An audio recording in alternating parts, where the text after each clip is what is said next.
안녕하세요. 사연 읽어주는 남녀입니다. 오늘도 와주셔서 감사드리며, 그럼 오늘의 사연 바로 소개해드리겠습니다. 안녕하세요. 세상에 공짜는 없다고 얻는 게 있으니 잃는 것도 있더라고요. 그렇게 잃은 거 보상받는 날도 오고요. 대한민국이 사기공화국이라는 말을 들으면 뭘 그렇게까지 말을 하나 했습니다.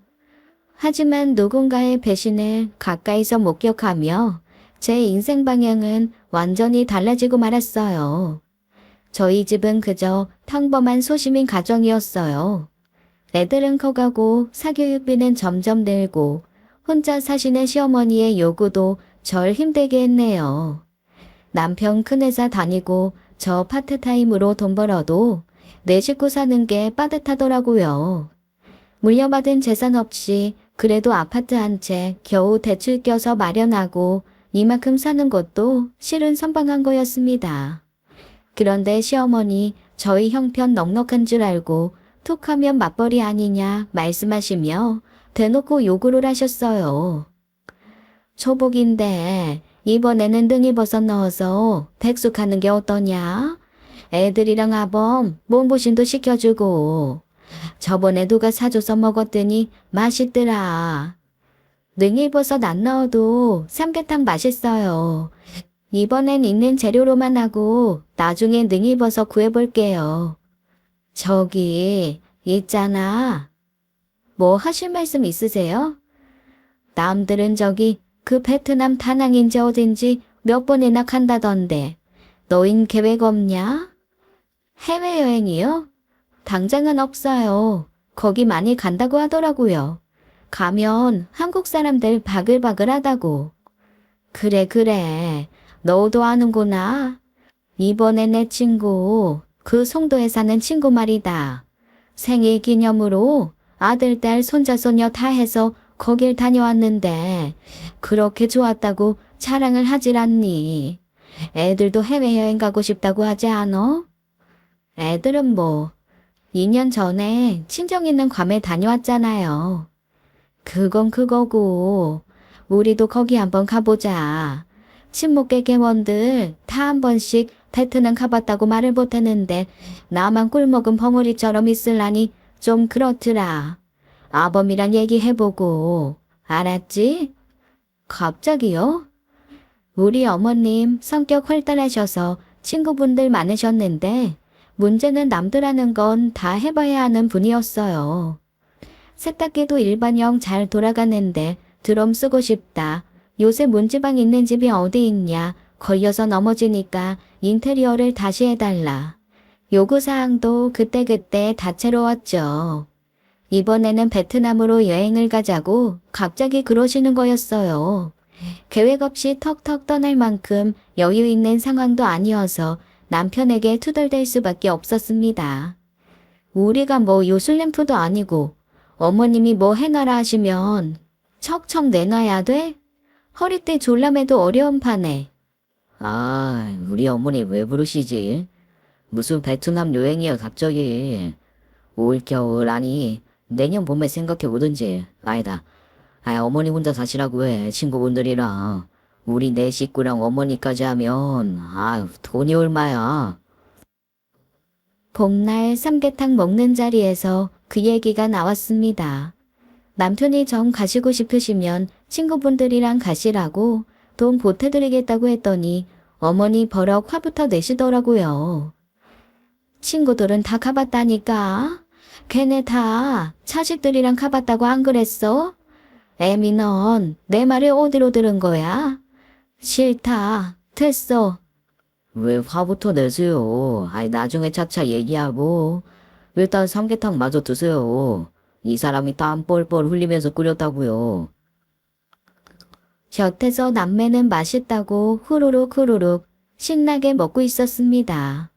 한창 클 나이 12, 13살 남매. 먹는 거 되는 것도 보통 일이 아니었어요. 전 닭죽 한 그릇만 먹고 제 목까지 다 애들 주고 있는데 어머님은 화만 내고 계셨습니다. 그 와중에 불똥이 어째 저한테까지 튀더라고요. 민수아범 혼자 보니까 니들이 이렇게 쪼들리는 거야. 어머니, 저 예지 돌 지난 후부터 알바라도 쉰 적 없어요. 언제는 또 맞벌이니까 여유 있지 않냐고 그러셨으면서. 알바 말고 그 뭐냐, 정직원을 해야 월급이 오르지. 그 방배동 친구도 며느리가 약사고 목동 사는 친구도 며느리가 학원에서 돈을 월에 1,000만 원씩 번다더라. 네가 인물이 빠져, 학벌이 빠져. 너도 사회에서 한몫하고 애비도 도와주면 좀 좋으냐. 어머니 그 한마디에 열이 확 나더라고요. 어머니, 그럼 제가 월 1,000 벌면 어떻게 하시게요? 뭘 어떻게 해? 여기저기 자랑하고 다니지. 그럼 여태 제가 돈 못 벌어서 자랑 못 하신 거고요? 뭐라고? 그건 또 무슨 억지야? 에휴, 나 갈란다. 나 집에 김치 떨어졌다. 반찬 줄 거 없냐? 에휴, 미련한 거. 됐다. 나 갈란다. 냉장고에 어머님 싸드릴 반찬 준비돼 있었는데 저 모른 척하고 닭죽 먹었습니다. 이날 이때껏 종종거리며 애들 키우고 일찍 혼자 드신 어머님 챙겼는데 그 공 딴 글이 없는 게 되더라고요. 결혼 15년 차 어머님은 남편 힘든 것만 챙기시고 며느리는 집에 박힌 말뚝처럼 여기는 것 같았어요. 성격 무난한 저도 뚜껑이 열려 그때는 그냥 못 지나가겠더라고요. 친정 부모님은 남동생이랑 같이 괌에 가서 노후를 보내고 계셨습니다. 한국엔 내 편도 없고 참 기분 안 좋았어요. 억울하니까 잠도 안 와서 밤마다 정보를 찾았습니다. 집에서 부수입 올릴 수 있는 거 뭐 없을까 하다가 저도 인터넷 판매를 시작하게 됐어요. 유명 플랫폼에 들어가 물건을 파는 건데 말하자면 온라인상의 큰 시장에 들어가 제 점포를 갖고 물건을 파는 거였습니다. 관련 책 하루에 4-5권씩 독파하고 인터넷 강의 찾아 들으며 사업 구상을 했죠. 남편도 응원해줬어요. 주부 경력 10년 넘는 짬바에 세상 읽는 눈썰미가 있다 보니 장사가 처음부터 잘 되는 거였습니다. 그게 시작이었죠. 시작은 미약해도 끝은 창대하다더니 어쩜 그 말이 저한테 딱 들어맞았습니다. 첫 달에 300을 찍더니 5개월 만에 매출 1,000을 올렸어요. 첫 술에 배부르랴 그런 말 들을까봐 5개월 지나도록 시댁 식구들한텐 말 안 했습니다. 남편한테도 그냥 수입 괜찮다고 하고요. 그러다 제가 한 방에 터뜨렸죠. 월 1,000 찍고 매출 계속 올랐고 4개월 후 제 생일이었습니다. 전 가고 싶었던 뷔페로 예약을 잡았어요. 남편이 어머니 모셔왔고 전 애들이랑 먼저 앉아 있었죠. 어머님 워낙 다니시는 곳이 많아서 여기 뷔페 어떤 곳인지 잘 알고 있었습니다. 여기 돈이 얼만데 어멈 생일한다고 예약을 했어. 그럴 돈 있으면 나 여행이나 보내주지.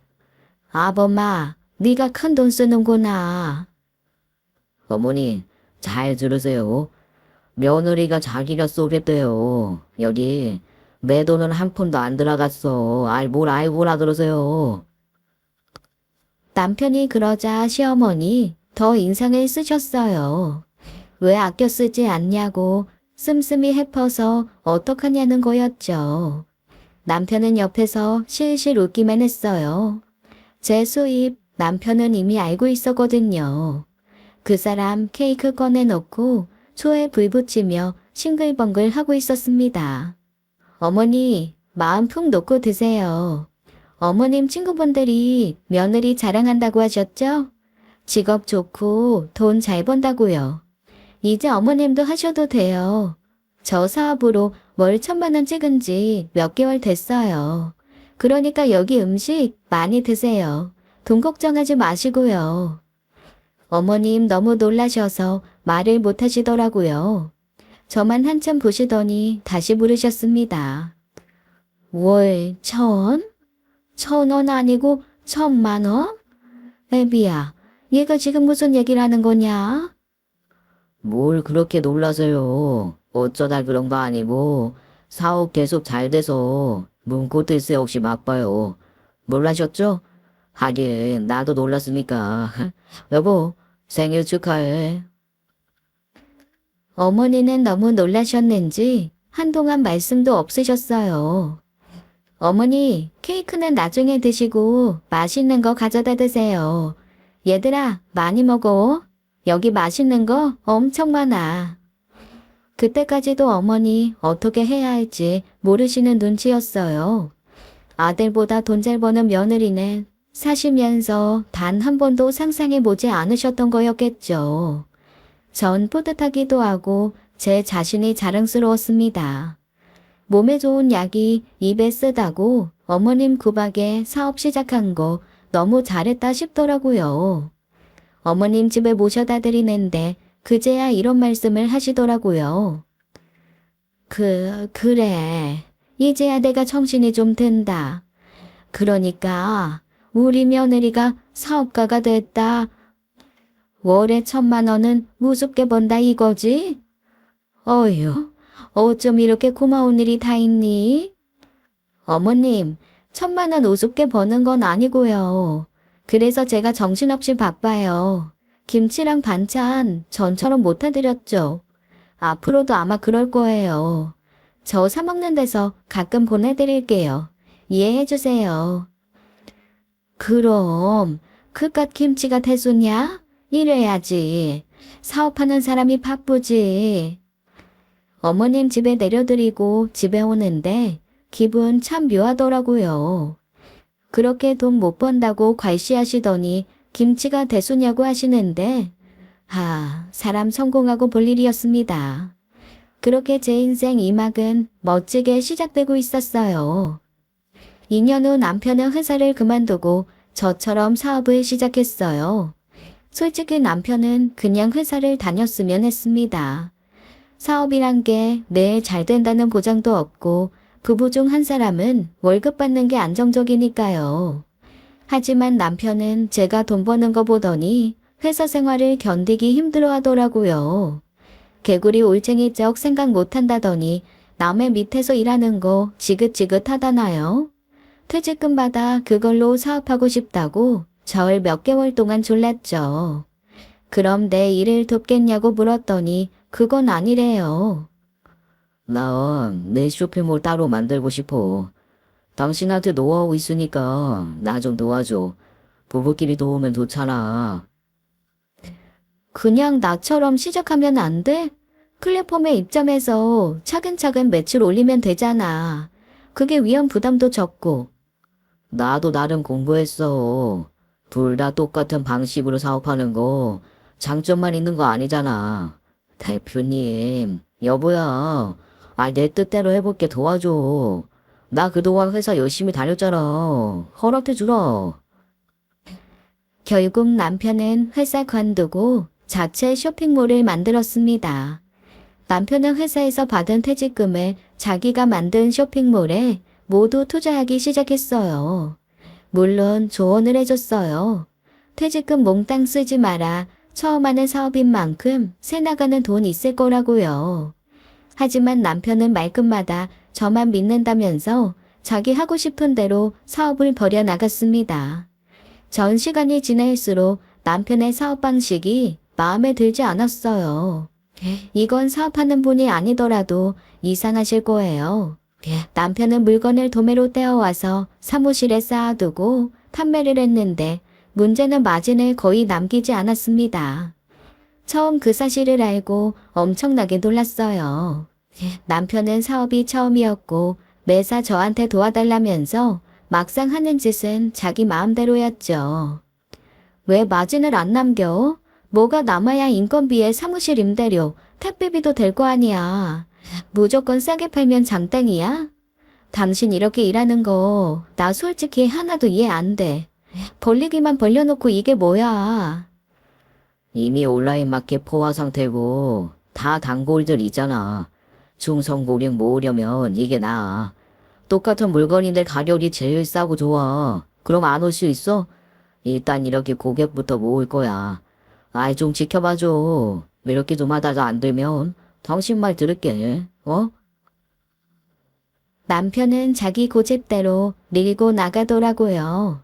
그 배짱 어디까지 가나 보자 했는데 남편 생각처럼 단골 소비자를 끌어모으더라고요. 하지만 남는 거 없이 팔다 보니 당연히 시간이 지날수록 적자였습니다. 번 돈으로 임대료니 택배비니 쓰고 남는 돈이 있어야 하는데 그렇게 되지가 않았어요. 결국 퇴직금 남은 것까지 까먹으며 남편은 이해할 수 없는 방식으로 쇼핑몰을 운영해 나갔습니다. 사업으로 빚을 지는 건 남편 방식에 있어서는 당연한 거였어요. 일단 지금은 손해봐도 나중에 메우자 그런 마인드였죠. 하지만 남들은 그 사정을 자세히 몰랐습니다. 시어머니 시동생 내외도 우리 부부 떼돈 버는 줄만 알았어요. 전 아무 말도 안 하고 있었고 남편은 시댁 식구들한테 걱정 말라고 잘하고 있다고만 했죠. 시어머니 너무 좋아하셨습니다. 우리 아들이 마누라 그늘 밑에서 기도 못 펴고 생은 어쩌나 했는데 아이고 이렇게 기특할 수가 있어. 기를 못 펴다니. 난 그런 적 없어요. 이 사람이 남편 무시할 사람인가?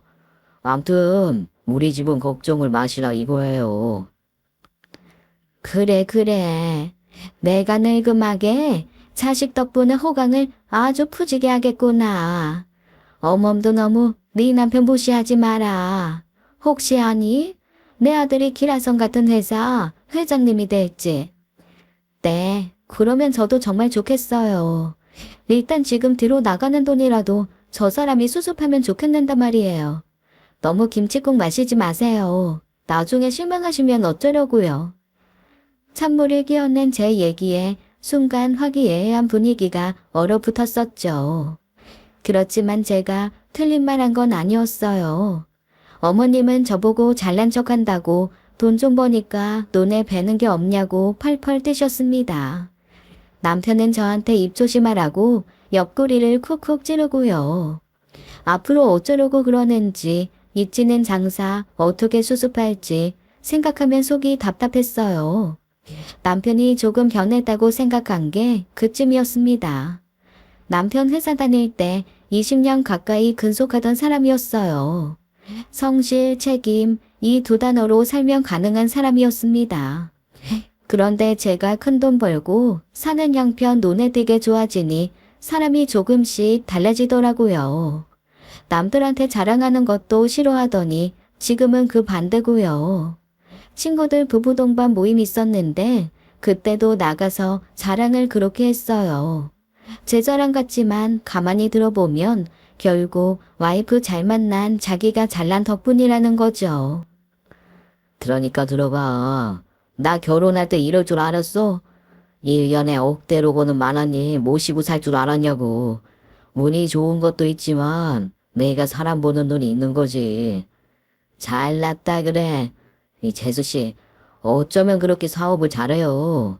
경험 없이 쉽지 않았을 텐데. 나도 이제 사업 시작하잖아. 월급 받아서 언제 집 사고 언제 여유 있게 사냐? 아이 마셔. 오늘 먹고 마신 건 우리가 낼게. 눈코 뜰 새 없이 돈 버는 건 저인데요. 생색내는 건 남편이 다 하더라고요. 견물생심이라더니 남편도 예외는 아니었습니다. 전 남편 이러는 거 처음엔 심각하게 생각 안 했어요.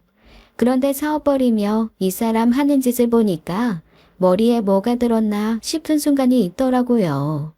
제가 지금부터라도 사업 재정비하라고 미치는 장사 그만하라고 말려도 소용없었어요. 황소고집을 이럴 때 부리다니 어쩐지 남편에게 신뢰가 안 갔죠. 그래도 그 사람 늘 당당했어요. 뭐로 가도 서울만 가면 되지 않아? 아유 걱정 붙들어 마셔요. 나 나만의 길을 개척할 거니까. 자신감 있는 남편의 모습도 어쩐지 보기 싫더라고요. 코올리게 어린애도 아니고 말도 엄청 안 들어서 저도 제 일에만 집중하자 했습니다. 그 즈음 시동생 내외도 제 사업에 관심을 갖기 시작했어요. 전에는 동서 저한테 전화도 잘 안 했는데 뜬금없이 형님 오늘도 파이팅 이런 아침 인사도 보내고 어머님이랑 외식하는 식사 자리에 꼭 나오고요. 동서, 요새 기분 좋아 보인다. 로또라도 당첨됐어? 전에는 볼 때마다 인상 팍 찡그리고 있더니 제가 언제요? 그때는 그냥 세상이 캄캄해 보이고 앞날이 답답하니까 그랬죠. 저희가 돈 사고 친 게 한두 번이에요? 근데 지금은 다 내려놨어요. 저 사람도 직장 잡아서 출근하고 있잖아요. 조금 숨통 트였어요. 잘 됐네. 근데요, 형님. 사업 비결 좀 알려주시면 안 돼요? 사업 비결? 동서도 해보게? 전 대수롭지 않게 물어봤어요. 동서는 여태 사회생활 경험도 없고 없는 살림에도 노는 게 우선인 사람이었거든요. 평생 한량처럼 살겠거니 했는데 사업 얘기를 먼저 꺼내는 거였습니다. 알려주시면 너무 고맙죠. 저도 해보고 싶어요. 진심이야? 알려주는 건 어렵지 않은데 진짜 해볼 생각 있어? 네, 저 일 좀 가르쳐 주세요. 한 푼이라도 벌어보고 싶어요. 형님 떵떵거리면서 사는 거 보니까 저만 쪼구리 같잖아요. 쪼구리도 할 수 있죠? 그쵸? 왜 팔짱을 끼고 그래? 알았어. 알려줄게. 그럼 내일 3시까지 사무실로 와. 시간 지켜. 더 일찍 오면 잔심부름 같은 거 해야 돼. 오전 내내 바빠서. 그런데 동서가 글쎄 점심 전에 오더니 시키지도 않은 청소를 하고 탕비실 설거지까지 하더라고요. 새침하기만 하더니 정말 사업에 진심인가 싶어 한편으론 달리 보였습니다. 하긴 시동생은 사고를 참 많이 쳤어요. 사람 좋아해, 술 좋아해, 남 밑에서 자존심 구기며 일하는 거 싫다고 직장도 수차례 때려쳤고요. 동서는 그런 시동생 비위 맞춰가며 어렵게 살고 있었습니다. 그렇게 사는 거 동서도 답답했겠죠. 전 동서에게 이것저것 알려주기 시작했어요. 안 쓰는 노트북 쓰라고 주면서 노하우를 하나씩 전수했죠. 동서는 열심히 공부를 하더라고요. 그리고 한 달의 시간이 흐르는 동안 동서 일은 까맣게 잊고 있었어요. 그런데 직원 한 명이 컴퓨터 모니터를 들여다보다 깜짝 놀라는 거였습니다. 뭐야, 완전 똑같잖아. 아, 대표님, 이것 좀 보세요. 왜? 누가 우리 거 똑같이 따라했어? 진짜 이렇게 상도덕이 없을 수 있어요? 하나부터 열까지 다 똑같아요. 대놓고 이럴 수 있어요? 가만히 있어봐. 어? 어떻게 이래? 대표 이름 뭐야? 쭉쭉 내려봐봐. 김채연? 동서잖아. 아, 이 인간이 그냥. 가격도 우리보다 싸요. 이러니 우리 매출이 떨어지지. 아, 빨리 대책을 세우셔야지. 안 되겠어요. 뒤통수를 쳐도 이렇게 칠 수 있나요? 동서는 저한테 배운 걸 고스란히 따라하고 있었습니다. 이렇게 뻔뻔할 수가 없었어요. 파는 물건, 찍은 사진들 모든 게 같았고 가격만 제 것보다 아주 조금 낮게 매겨놨더라고요. 사업 배워가랬지 누가 뺏어가랬나요?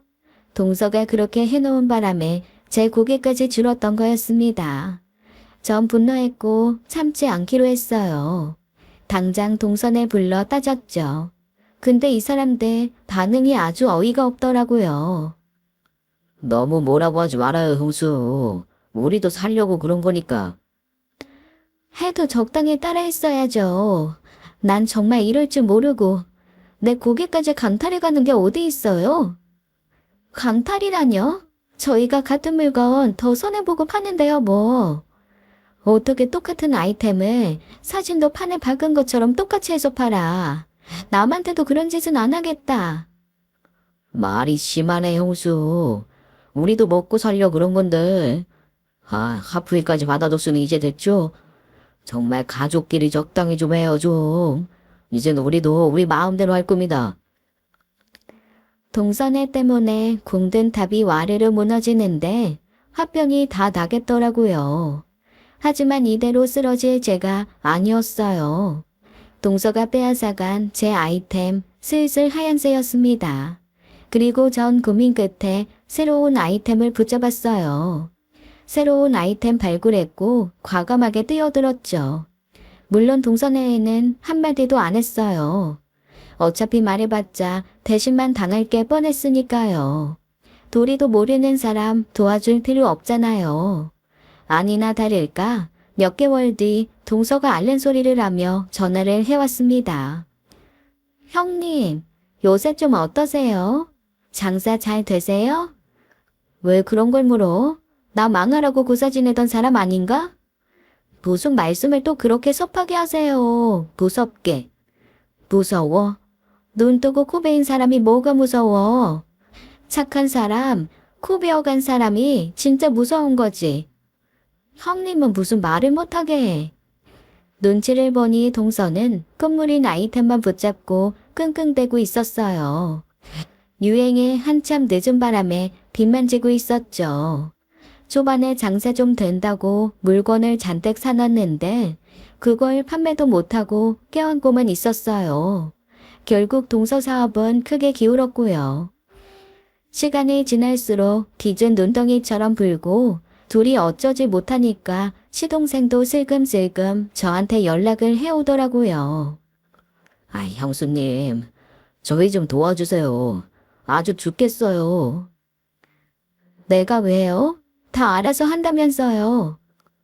형수님 잘못했어요. 우리 한 번만 도와주세요. 형수님 아니면 우리 망해요. 부부가 쌍으로 도와달라고 하루가 멀다 하고 연락을 해오더니 급기야 사무실까지 찾아와 애걸복걸 하더라고요. 어머, 왜 이래들. 일어나요. 누가 보면 내가 되게 못된 사람인 줄 알겠네. 못되긴요. 천사 같은 형님. 우리가 잘못했어요. 초반에 장사 조금 잘 된다고 까불었던 거 인정할게요. 그러니까 마음 푸시고 저희 좀 도와주세요. 형수, 우리가 지질이 못 살다가 돈 좀 만지게 생겼으니까 눈이 돌았었었나 봐. 마음 넓은 형수가 이해해요. 이 사람이 이렇게 무릎 꿇고 빌잖아요. 그 두 사람 막 울기까지 하는데 어이가 없더라고요. 한편으론 어린애 같은 시동생과 동서 한번 봐줄까 그런 생각도 들었습니다. 남편이랑 시어머니도 옆에서 부추기고요. 안 됐으니 도와주라고 이번에 큰 코 다쳐서 다시는 뒤통수 안 칠 거라면서요.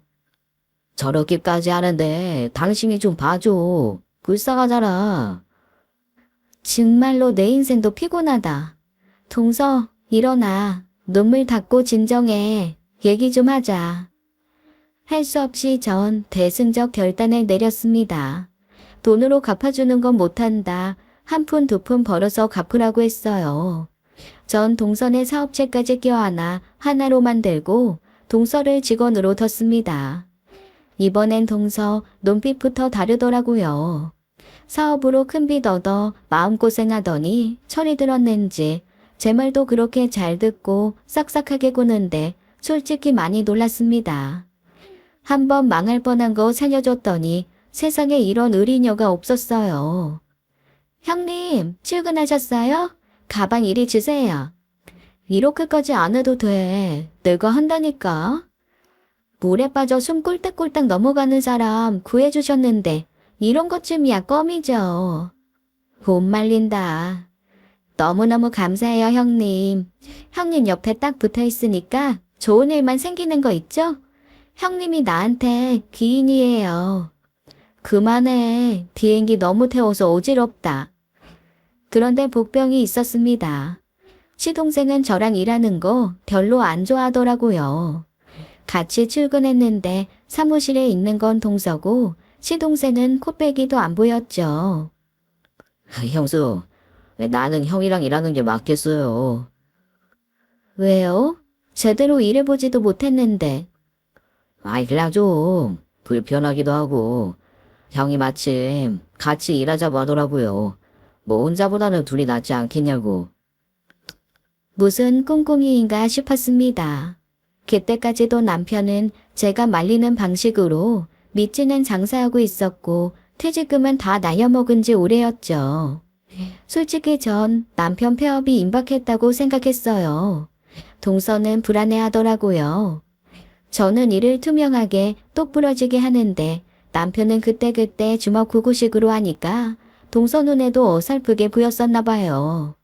동서도 시동생 말려보고 그럴 거면 차라리 취직하라고 했지만 부득불 형이랑 같이 사업한다고 그러더래요. 우리 시어머니 며느리들한테 냉랭하셨어요. 아들 안 챙긴다고요. 처음에 저 월 1,000만 원 벌 때는 김치가 뭐 대수냐고 신경 쓰지 말라고 하시더니 동서랑 제가 동업하며 잘 나가니까 한 번씩 김치 담가와라, 곰국 고아와라 하시더라고요.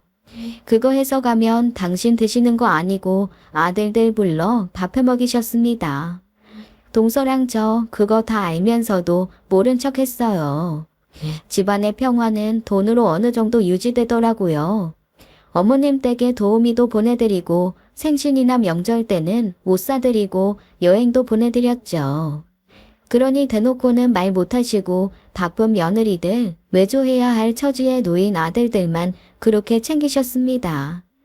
하지만 시간이 지날수록 남편의 사업은 저희와는 정반대였어요. 수입이 없어 생활비도 못 내는 남편은 그때쯤 저와 대화도 없었어요. 퇴직금 날려먹고 빚을 지고 있는 건 확실했습니다. 집에 들어가는 돈 1원을 안 내더라고요. 전 조만간 결론이 날 거라 생각했어요. 폐업한다고 말해주길 기다리고 있는데 아니나 다를까 남편이 털어놓더라고요. 자기야, 얘기 좀 해. 나 사업 접을란다. 버틸 만큼 버텼고 더는 안 할래. 이 동생도 내보냈어. 자기도 이제 신경 쓰지 마. 남 좀 쉬려고. 이해하지? 그래, 예상했어. 지금 재정 상태 어떤지 나한테 말해줘. 빚이 얼마고 어느 정도 손해봤는지 내가 알아야지. 각자 사업 방법들 그것까지 너한테 나 오픈해야 하냐? 남편은 싫은 내색을 하더라고요. 좀 의외였습니다. 저는 남편이 망한 사업 정리해달라거나 일으켜달라고 할 줄 알았는데 이 사람 무슨 도인이 든 것처럼 추연하더라고요. 일단 알았다고 그 얘긴 천천히 하자고 했죠. 시어머니는 그저 자식들 안 됐다고 눈물바람이셨어요. 얼마나 상심이 크겠냐. 애비 보약한 재 지어 먹여라. 사내가 사업에 한번 실패할 수도 있지. 안 그러냐? 너도 너무 구박 말어. 잘해보려다가 그렇게 된 거 아니냐. 제가 무슨 구박을 해요. 오히려 제가 애비 눈치 보는데요. 걱정 마세요.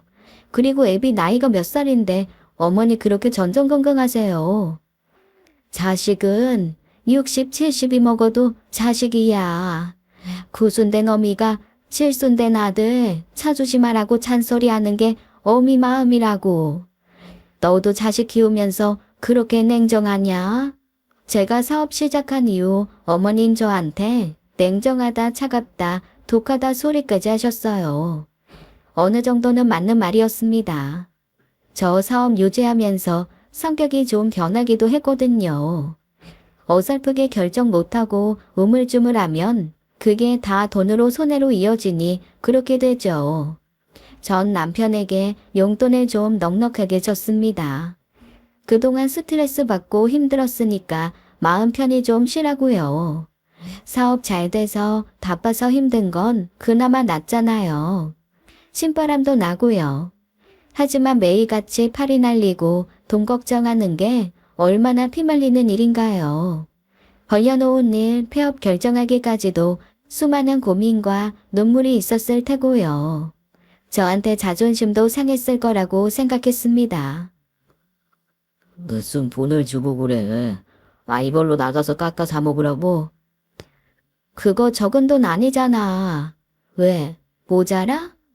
됐어. 나 필요 없어. 자기 사업으로 쏙 썩다가 해탈했어? 돈이고 뭐고 다 관심 없다는 말투다. 사업 접은 거 안 아쉬워? 그렇게 공들이고 붙잡고 있더니 기분도 더 좋아 보이고 내가 잘못 봤나? 후련해서 그래. 아이고, 알턴이 쑥 빠진 기분이다. 신경 쓰지 마. 난 나대로 잘 지낼 거니까. 최 사장님은 본인 일이나 잘 하셔요. 어쩐지 오히려 신나 보이는 남편 모습에 좀 이상하다는 생각은 들었지만 깊게 생각 안 했어요. 적성에 안 맞는 사업 때문에 골병 들다가 그거 다 해방되니 좋은가 보다 그렇게 여겼죠. 남편은 여행을 다녀오더니 아주 신선 노름을 하더라고요. 늘어지게 자고 일어나 아침 겸 점심 먹고 제 차 타고 골프 연습장에 가는 게 일이었습니다. 저녁 때는 누굴 만난다고 늦게 들어오기 일쑤였고요. 퇴근해서 남편 보면 술 냄새는 안 나는데 좀 이상한 기분이 들었어요. 뭐하고 다니는지 확실하지가 않더라고요. 동서한테도 물었습니다. 시동생 뭐하고 지내냐고요. 동서도 뜻밖의 얘기를 하더라고요. 아주 신났어요. 전 같았으면 망했다고 술만 마셨을 텐데 꼭 방학 맞은 학생처럼 신나서 돌아다녀요. 저한테 잔소리도 없고요. 보름쯤 지났을까요? 전 엄청난 배신감에 세상이 뒤집혀 버렸습니다. 이거 꿈 아니지?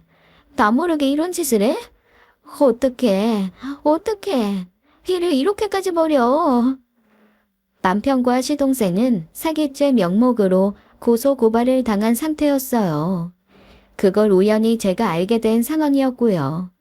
처음엔 뭔가 잘못됐을 거라 생각했습니다. 하지만 고소고발이 한두 건이 아니었고 진상 파악이 필요했어요. 그리고 밝혀진 진실에 경악을 금치 못했습니다. 남편과 시동생은 폐업 전에 큰 사건을 저질렀더라고요. 그 둘은 쇼핑몰에 저가 상품을 믿고 구매하는 소비자들을 이용해 사기를 크게 쳤습니다. 아주 의도적으로 기만을 한 거였죠. 내내 물건을 싸게 팔고 미치는 장사를 한 것은 큰 한탕을 위한 밑밥이었고요. 물건을 전에 없이 싸게 판다고 홍보해 소비자들을 끌어모았고 물건 대금을 받은 후 그걸 자기가 꿀꺽 먹어버리고 물건 배송을 하지 않은 거였어요. 그 후 폐업해버리고요. 정말 상도라고는 찾아볼 수 없는 행각이었죠. 사기친 것도 기가 막힌데 억장이 무너지는 건 남편의 반응이었습니다. 고소? 당해주지 뭐. 아이고 귀찮다. 기부했다 생각하면 되지. 시끄럽게 왜들 불어나 몰라. 당신 미쳤어? 그게 지금 할 말이야? 그 돈 어쨌어? 그 큰 돈을 어디다 두고 이렇게 막 나가겠다는 건데 이게 얼마나 큰 사기인 줄 몰라? 당신 쇼핑몰 고객들을 그렇게 기만해도 되는 거냐고. 어디다 두긴 하나도 없어. 갚을 돈도 없고 먹고 죽을 돈도 없어. 됐냐? 당신 왜 그렇게 변했어? 돈을 환장했어? 남의 눈에 피눈물 쏟게 하고 그 더러운 돈 다 어쩌게? 미쳤어? 돈에 눈이 돌았니? 빨리 그 돈 내놔. 나한테라도 내놓으라고. 아 싫어. 죽이 되든 밥이 되든 신경 꺼. 다 빠져나갈 방법 있으니까. 안달 목달 좀 하지 마. 야, 개처럼 벌어서 정승같이 쓰라고 알아지. 나 그렇게 살 거야. 남들도 다 그렇게 살아. 누가 그렇게 살아? 그렇게 사는 인간들 다 감옥 가 있지. 망했어. 우린 어떡하라고. 애들 얼굴 어떻게 볼 거야? 어? 제정신이야? 더는 예전의 남편이 아니었어요. 고소를 당해도 겁도 하나도 안 먹고 자긴 돈 하나도 없다며 얼마나 뻔뻔하게 나오는지 말문이 막혔죠. 전 펑펑 울다가 정신을 차리고 다시 물었습니다. 어떻게든 진실을 아는 게 중요하니까요. 당신 이런 사람 아니었잖아. 그 많은 사람들 돈 그냥 먹어놓고 정말 아무렇지도 않아? 나한테라도 실토해. 그 돈 어딨어. 지금이라도 돌려주자. 세상에 공짜는 없다는 말이 진리라니까. 그동안 나 통해서 물건 싸게 샀으면 됐지. 그 돈 없어서 그 사람들이 죽냐? 마음대로 하라 그래. 난 뱉어낼 마음 요만큼도 없으니까. 그럼 이대로 범죄자 되겠다는 거야? 사람이 왜 이렇게 저질이 됐어? 잠깐 저질되고 오래 부자 되기로 했다 어쩔래? 그러니까 그냥 냅둬. 내가 콩밥을 먹든 오랏줄을 차든 그냥 냅두라고. 이런 남편의 모습 저는 보기가 힘들었습니다. 사무실로 돌아왔는데 헛구역질까지 나더라고요. 그런 엄청난 짓을 저질러 놓고 일말의 죄책감도 느끼지 않다니 분노가 치밀었죠. 남편은 애초부터 저런 한탕 사기를 치려고 작정한 거라는 결론에 이르렀어요. 처음부터 제가 이상하다고 생각한 게 그 지점이었습니다. 왜 자꾸 미치는 장사를 하냐고 할 때 단골 손님 만들려고 그런다. 충성 고객은 이래야 생긴다. 그런 것도 다 핑계일 뿐이었던 거였죠. 이득 없이 물건을 싸게 팔며 소비자들을 모으고 그 상태를 유지하며 소비자들의 신뢰를 얻은 다음 막판에 세일을 크게 해서 소비자들의 돈을 싹싹 긁어 모아 말하자면 먹튀, 돈 갖고 튄 거였습니다. 전 모든 생활 멈췄고 큰 충격과 스트레스에 시달렸어요. 이 엄청난 비밀을 저만 알고 일단 남편이 빼돌린 돈을 찾아야 했습니다. 분명 어디 있을 거야. 꼭 찾아야 돼. 그 피 같은 돈. 어디 숨겼지? 초조하고 조급한 마음 애써 누르며 전 치밀하게 남편의 동선을 따라잡았어요. 미행도 하고 남편이 전에 자주 갔던 곳을 직접 가봤죠. 자주 가는 골프장이나 술집, 전에 있던 사무실은 당연히 제외고 사람 발길 닿지 않는 어디 한적한 곳에 그 돈을 숨겨놨을 것 같았습니다. 일전에 그런 얘기를 하더라고요. 아주 오래전인데도 선명하게 기억이 났습니다. 난 로또 1등 되면 현금 몽땅 찾아서 어디 묻어둘 거야. 은행 같은데 왜 넣어놔? 몽땅 묻어놓고 야금야금 써야지. 아파트니 차니 적당히 바꾸고 현금 쓰는 재미로 살 거라고 난. 현금 쓰는 재미라고 했겠다. 분명 그 현금 다 찾아서 어디 묻어놨어. 확실해. 쥐새끼처럼 온갖 데를 다 뒤지고 다녔던 저는 지쳐가고 있었어요. 피곤해 지쳐 낮잠을 자려던 어느 날 소리를 지르며 벌떡 일어났습니다. 거기, 내가 왜 그 생각을 못했지? 당장 차를 몰고 그곳을 향했어요. 이민 가신 친정 부모님이 사시던 집이었고 지금은 비어 있는데 창고가 하나 있었습니다. 그 창고를 남편이 쓴 적이 있었어요. 자물쇠를 잠가놓고 취미용품 모아놨는데 퍼뜩 거기가 떠오른 거였습니다. 전 자물쇠를 부수려다 실패하고 결국엔 도끼를 찾아 문짝을 뜯고 창고에 들어갔어요. 그곳에서 지독한 냄새가 났습니다. 코를 찌르는 독한 돈 냄새요. 기분만은 아니었어요. 꼭 여기 있을 것 같았죠. 어쩐지 이 창고 먼지 하나 없었고 바닥도 선반도 깨끗했어요. 분명 여기야. 꽁꽁 감춰뒀겠지. 뭔가로 가려놓고. 미친 인간. 내가 반드시 찾는다. 전 벽을 일일이 두드려 보았고 창문 반대편의 벽을 도끼로 찍어보았습니다. 곧 그쪽 벽에 얇은 합판을 대놨다는 걸 알게 됐어요.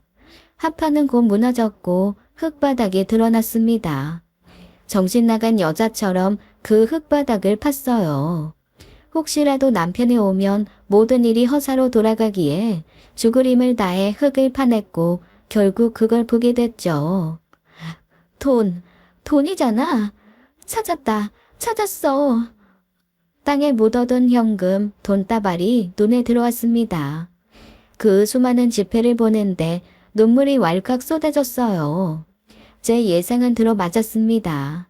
기쁨과 절망이 동시에 교차했죠. 남편은 중범죄를 저지른 범죄자였어요. 인간아, 이거 다 남의 돈인데 이거 여기다 숨겨두고 좋았니? 어쩜 돌아도 그렇게 도냐, 인간아. 전 펑펑 울며 경찰에 신고를 했습니다. 일말의 망설임도 없이요. 남편이기 이전에 사회 구성원, 쇼핑몰 책임자였잖아요. 의도적으로 사람들 돈을 빼앗았으면 벌을 받아야 마땅했어요. 그래야 또 다른 범죄를 막죠. 전 이악 물고 또박또박 말했습니다. 제 남편을 신고합니다. 네, 맞아요. 여기 언덕이 맨 끝집인데요. 남편이 숨겨둔 돈다발 신고하려고요. 그 사람 사기죄로 고소당한 상태예요. 제가 그 사람이 묻어둔 돈 방금 찾았습니다. 네, 빨리 와주세요. 그 뒤로 모든 일은 영화처럼 빨리 흘러갔어요. 남편이 숨겨둔 돈은 모두 회수되었고 피해자들에게 돌아갔습니다. 남편과 시동생은 이 사건으로 경찰에 잡혀 들어갔고요. 어머님 실신 지경이셨고 동서도 하늘이 무너졌어요. 죄 지은 사람 감옥 들어가 죄값 치르는 거 당연히 밟아야 할 수순이었고 그 과정에서 진심으로 남편이 잘못을 깨닫길 바랬습니다. 남편은 절 보고 악다구니를 하더라고요. 네가 어떻게 이래? 그러고도 우리 보우냐? 죄가 있어도 감싸줄 판국에 경찰한테 내 돈 있는 데를 꼰질러? 야, 너 내가 가만 안 둬. 감옥에서 나오자마자 너부터 결판낸다. 복수할 거라고. 나한테 그런 모진 말을 해? 누가 잘못했는데 그 많은 사람들 돈을 꿀꺽해놓고 잘 살기를 바라니? 복수고 자시고 하나도 겁 안 나.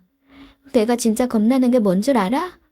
당신이 끝까지 잘못한 게 뭔지 모르는 거야.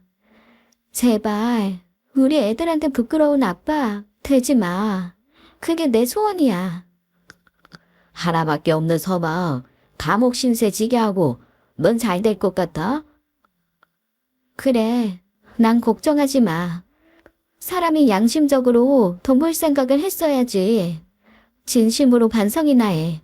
분리수거도 안 되는 인간아.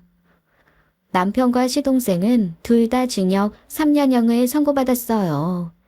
의도가 불순하고 계획적이었기 때문에 실형을 선고받을 수밖에 없었습니다. 어머님과 동서는 예고 없는 날벼락에 정신을 못 차렸어요. 어머님은 자식 농사 다 망쳤다고 매일같이 우셨고 자식들 곁에 가겠다고 교도소 근처에 방을 구해달라 하셨습니다. 그건 무리여서 전 어머님 쪽 고향 어르신께 연락을 드렸어요. 사정이 나빠졌다고 전하고 어머님 지내실 곳 없을지 수소문해서 거기 모셔다 드렸습니다. 실은 염려됐던 것이 어머님 하소연을 아이들이 들을까봐 그게 많이 걱정됐어요.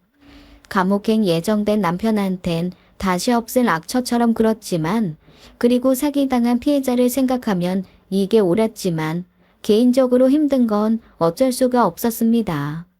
남편이 교도소에 가 있는 동안 아이들은 한동안 아빠를 볼 수 없게 됐어요. 전 무척 고민이 됐습니다. 교복 입고 학교 다니는 아이들 예민한 사춘기인데 아빠 사기쳐서 감옥 간 것 알고 충격받으면 어떡하나 불안하기만 했죠. 가급적 애들 아빠 얘긴 안 하려고 노력을 했습니다. 그런데 어느 날 아들이 먼저 얘기를 꺼내더라고요. 엄마, 요새 왜 아빠 안 보여? 아빠 어디 여행 갔어?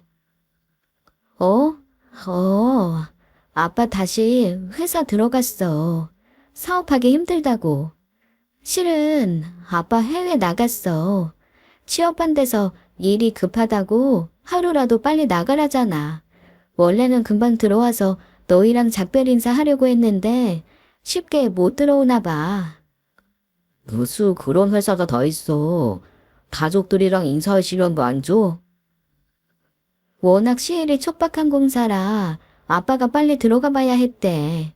전기통신 다 새로 깔아야 돼서 연락도 잘 안 되고. 그럴 수도 있지. 아빠가 얼마나 힘드시겠니? 둘러대는데 진땀이 막 나더라고요. 어쩔 수 없었습니다. 둘째 딸도 아빠에 대해 많이 궁금해했지만 해외 오지로 가서 건축일한다고 반복해서 말해줬어요. 지오빠랑 가끔 애아빠한테 메일을 쓰나 보더라고요. 제가 알려준 가짜 이메일 주소로요. 하얀 거짓말을 해야 하는 게 속이 쓰리고 죄책감마저 들었지만 그게 최선이라고 여겼습니다. 동서도 딸 하나 데리고 저를 떠났어요. 형님, 처음엔 형님 원망했어요. 그래도 가족인데, 남편이고 시동생인데 잘못 감싸줄 수 있는 거 아닌가. 그랬는데 아니에요. 형님이 맞아요. 한 번 사기쳐서 돈만 보게 되면 두 번도 세 번도 쉽겠죠. 저 친정 근처로 가요. 그동안 감사했어요.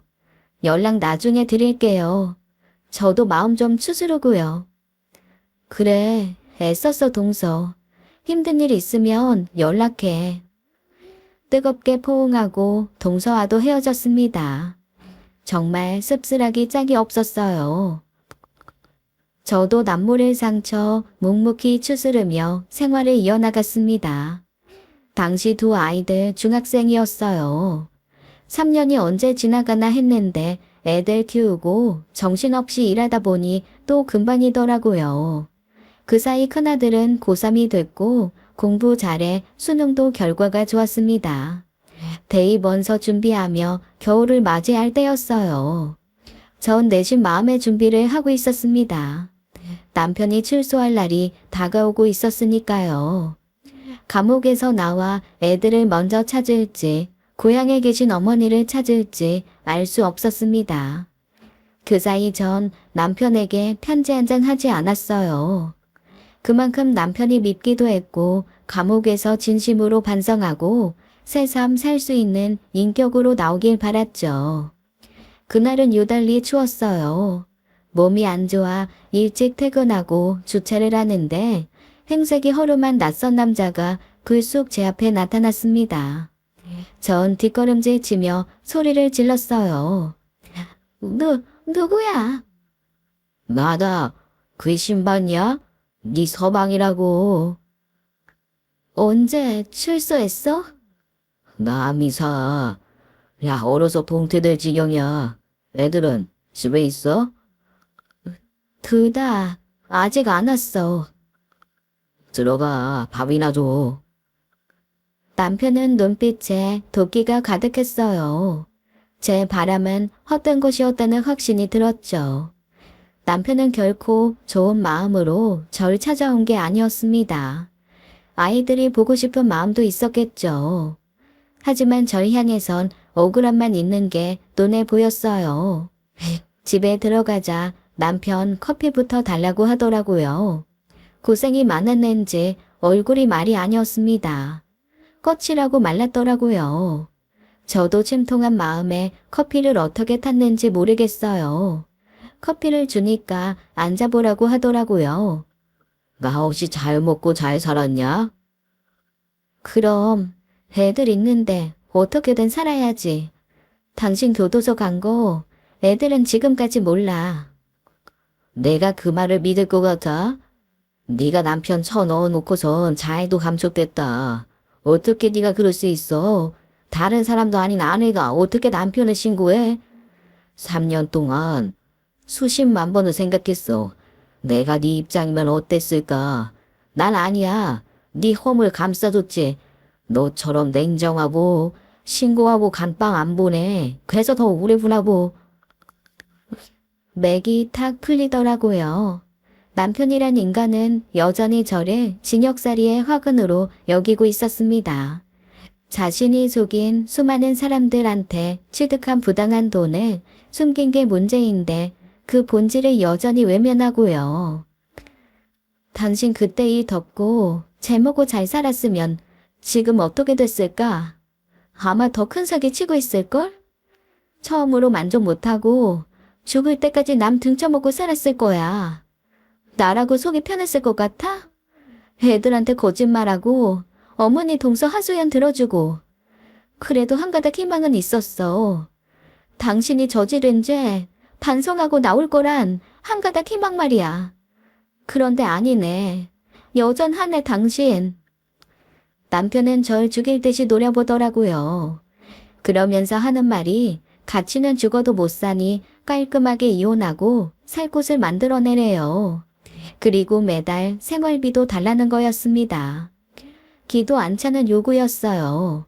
뭘 잘했어야 집도 해주고 생활비를 주죠. 자기 반성 하나 없이 뉘우침 요만큼도 없이 원망하며 돈만 요구하는 남편이 악마 같아 보여 한마디 하려고 하는데 그 인간 오히려 큰 소리였어요. 남편 땀방에 집어넣고 그 정도도 못해줘. 야, 나만 잘 살자고 그런 짓 했겠냐? 너 사업 자금 대주려고 그런 거야. 우리 가족 다 잘 살려고. 그런데 날 경찰에 신고해. 징역살이를 시켜. 그래, 너 잘났다. 잘났으니까 내 인생 네가 끝까지 책임져 돈으로. 그때였어요. 쨍그랑. 뭐가 깨지는 소리가 나서 돌아보니 글쎄 외출한 줄 알았던 아들이 우뚝 서 있더라고요. 유리컵 갖고 나오다 저희 싸우는 소리 듣고 그대로 바닥에 떨어뜨려 박살이 났습니다. 전 혼비백산 너무 놀라서 아들한테 다가갔어요. 발밑이 온통 유리 조각이었습니다.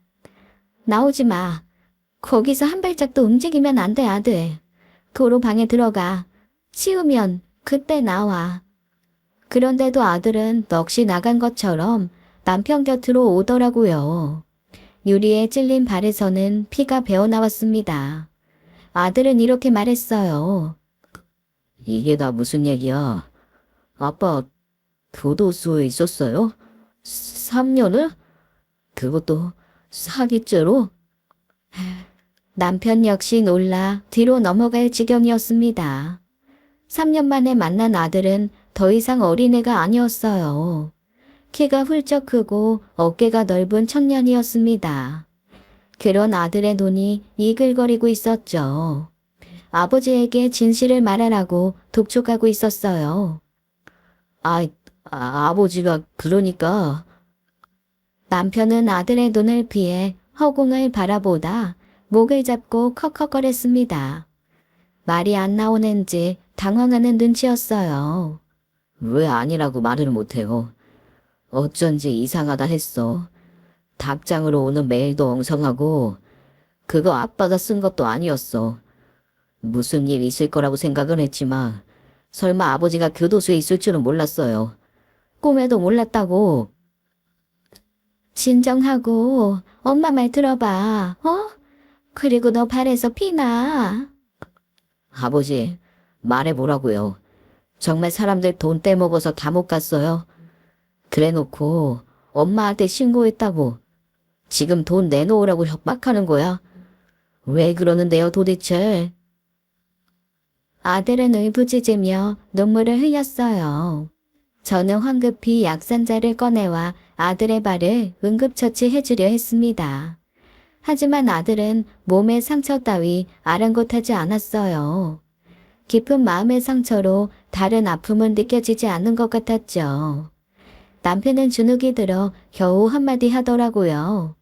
간신히 아들 앞에서 진실을 토로했습니다.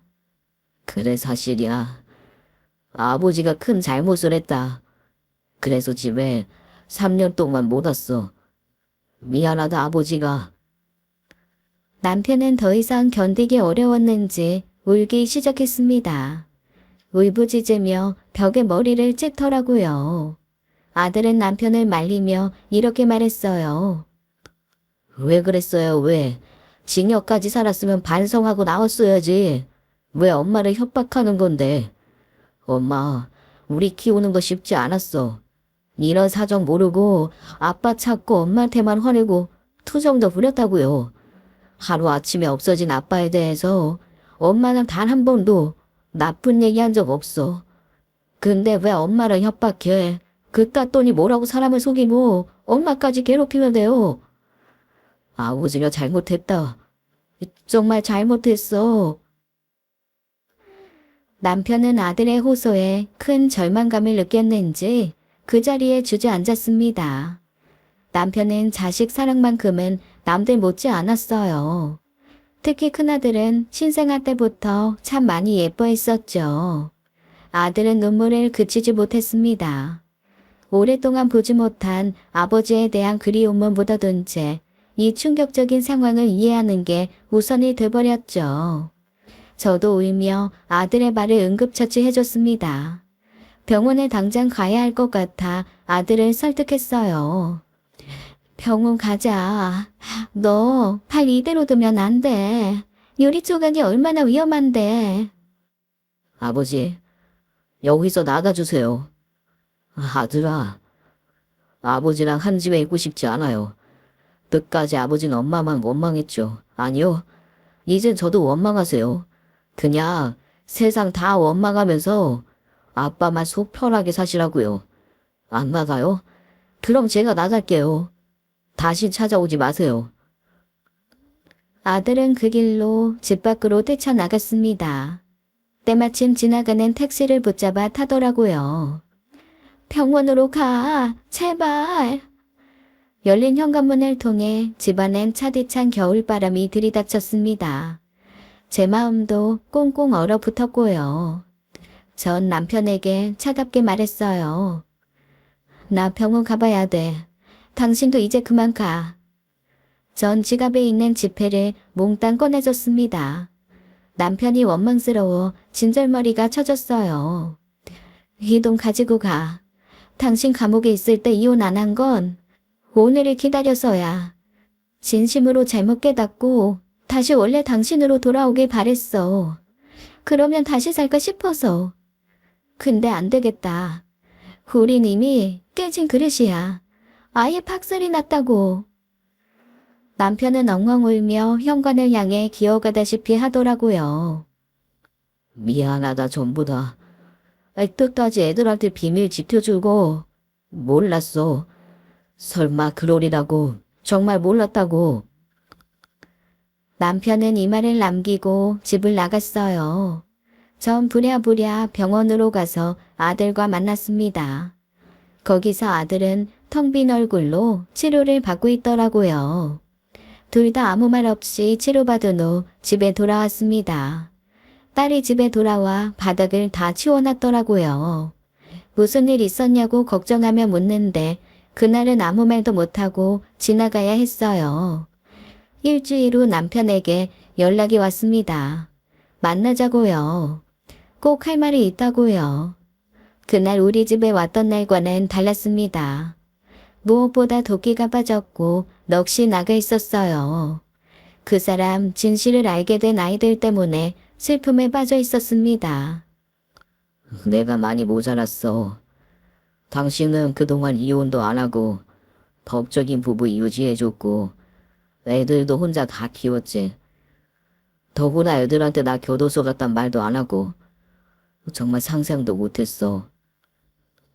하고 싶은 말이 뭐야? 그날 애 빛을 보고 벼락 맞은 것처럼 아팠어. 나한테 얼마나 실망하고 절망했는지 다 느껴지더라. 그 녀석 3년을 기다린 아빠한테 배신당한 거잖아. 뒤통수 맞은 거나 다름없지. 믿고 기다렸던 아빠인데 내가 죄인이다. 씻을 수 없는 죄인이야. 대학 합격했는데도 기뻐하지도 않아. 얼마나 저럴지 걱정이야. 다 내 탓이다. 이혼할게. 당신 하고 싶은 대로 처리해. 난 아무 권리도 없어. 지난 3년 동안 당신 탓하느라 아무것도 안 보였어. 멍청하게도 복수할 거란 엉뚱한 생각만 하고 미안하다. 진심이야. 면목이 없다. 너무 늦은 거 아니야? 그 사과 지난번에 집에 왔을 때라도 했어야지. 그럼 아들 이렇게까지 상처 안 받지. 왜 그랬어 인간아. 왜 꼭 끝을 봐야 깨닫는 건데. 우리 아들 어떡할 거야. 전처럼 웃지도 말하지도 않는 애를 어떡할 거냐고. 전 통곡을 했습니다. 남편의 후회와 자책은 너무 늦어버렸네요. 남편은 저한테 그랬어요. 이제야 알겠다고요. 자신이 얼마나 큰 잘못을 저질렀는지 깨달았다고 오열했습니다. 믿음, 신뢰를 깨는 걸 너무 쉽게 생각해 사기도 대수롭지 않게 여기고 제가 모질다고만 생각했대요. 그런데 아들을 보니까 알겠더래요. 제가 뭘 위해 그렇게 했는지를요. 감옥 가지 않았으면 나 지금도 사기치고 있었을 거야.